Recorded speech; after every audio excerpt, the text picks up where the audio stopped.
You have been told your whole life that if you work hard, save money, and play by the rules, you will be fine.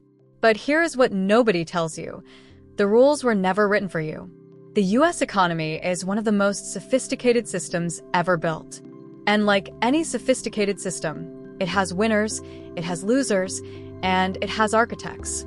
Most people spend their entire lives being managed by this system without ever stopping to ask a single question about how it actually works.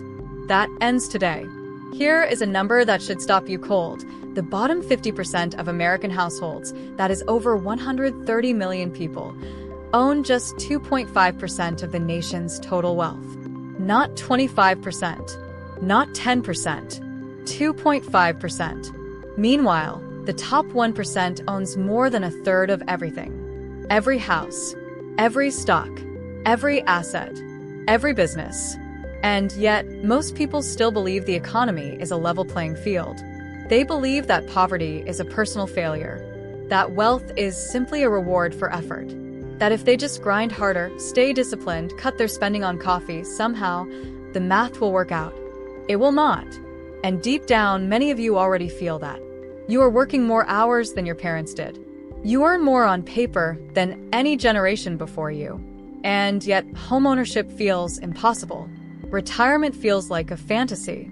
And one medical bill, one single unexpected event, can unwind years of financial progress in a matter of weeks. This is not a personal failure. This is the system functioning exactly as designed. Let us start from the foundation. The United States economy runs on what is called a debt-based monetary system. That is not a conspiracy. It is literally how the Federal Reserve works. When you take out a mortgage, a car loan, or a student loan, that money does not come from a vault somewhere. It is created the moment you sign the contract. Banks create money by issuing debt. And the engine of this entire system runs on one thing: your obligation to pay it back, with interest. Think about what that means. The system needs people to borrow. Constantly. It depends on it. And so, almost everything about modern American life is designed, consciously or not, to make borrowing feel normal, necessary, and inevitable. College costs have increased over 1,400% since 1980.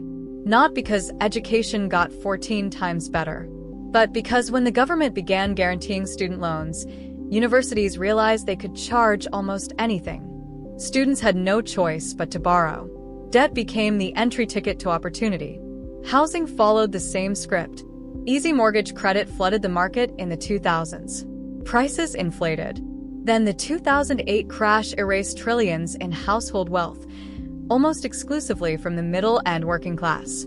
The banks were bailed out. Their executives kept their bonuses. Homeowners lost everything. Now look at the stock market. Since 2008, the Federal Reserve has kept interest rates artificially low, flooding the financial system with cheap money.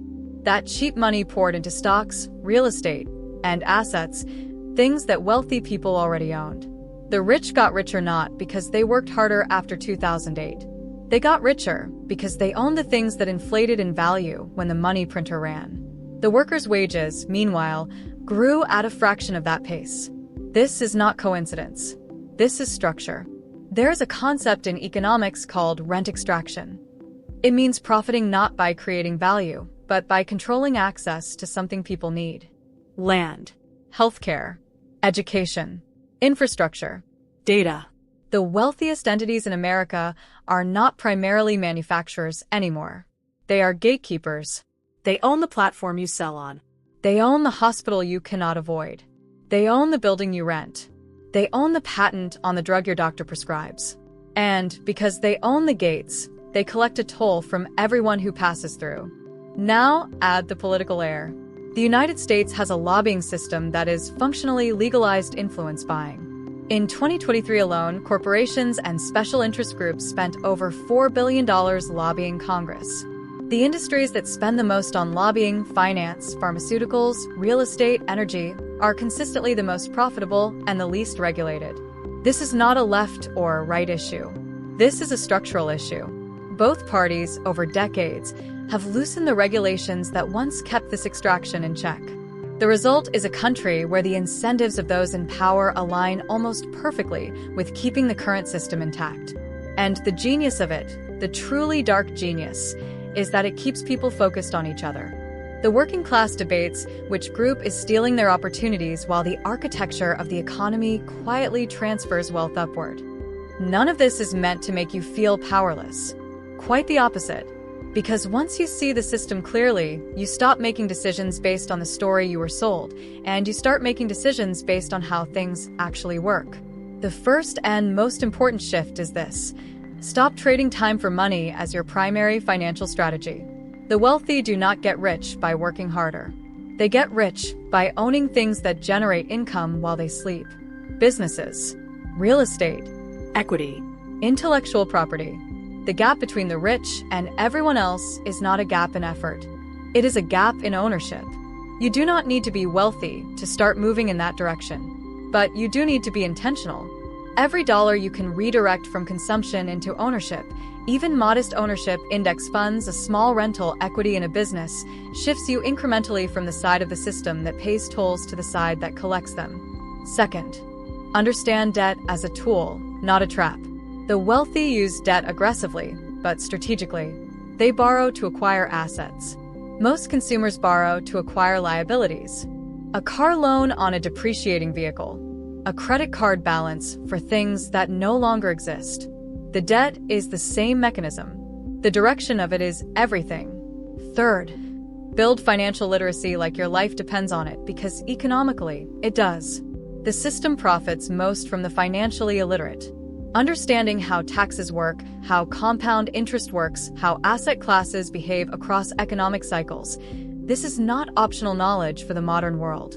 It is the most valuable education you will never receive in a traditional classroom. And finally, think long. The most dangerous thing the consumer economy sells you is urgency. Buy now. Upgrade now. Enjoy now. The wealthy almost universally think in decades. They plant trees they may never sit under. The ability to delay gratification and think across long time horizons is, statistically, one of the strongest predictors of financial success ever identified. Here is the truth that nobody in power wants you to internalize. The US economy is not broken. It is working exactly as designed. The question is simply, designed for whom?